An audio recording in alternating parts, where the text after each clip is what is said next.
L'internet e el mirandés dão-se bem.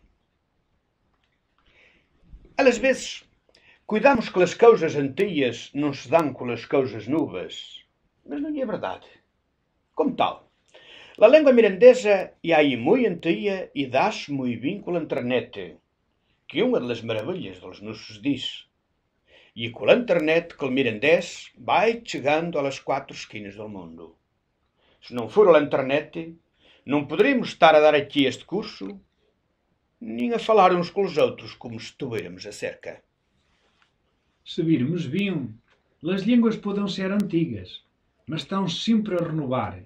Por isso, são sempre novas.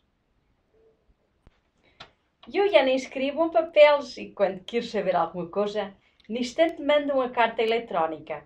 Todos dizem e-mail e eu também digo. E assim que se diz nas mais das línguas.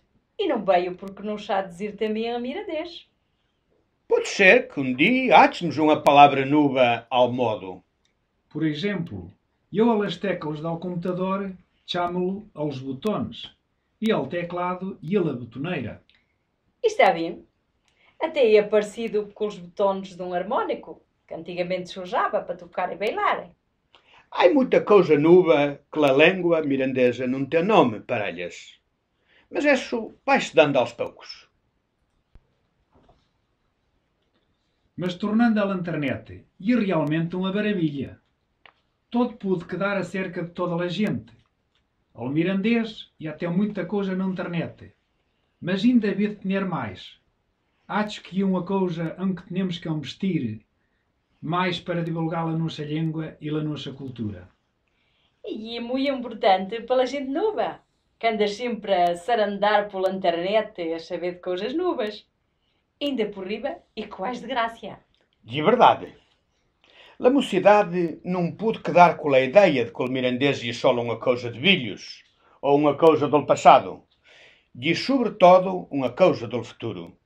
E a internet pode ajudar muito a atrair esse futuro.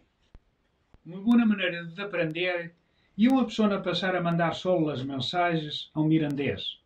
Ao princípio pode custar, mas depois vai-se fazendo e escrevendo cada vez melhor. Quais sem dar por ela. Isso mesmo que eu fago há muito tempo. Então, deixa ver se há cada vez mais gente que faga como tu. Esse é um bom exemplo.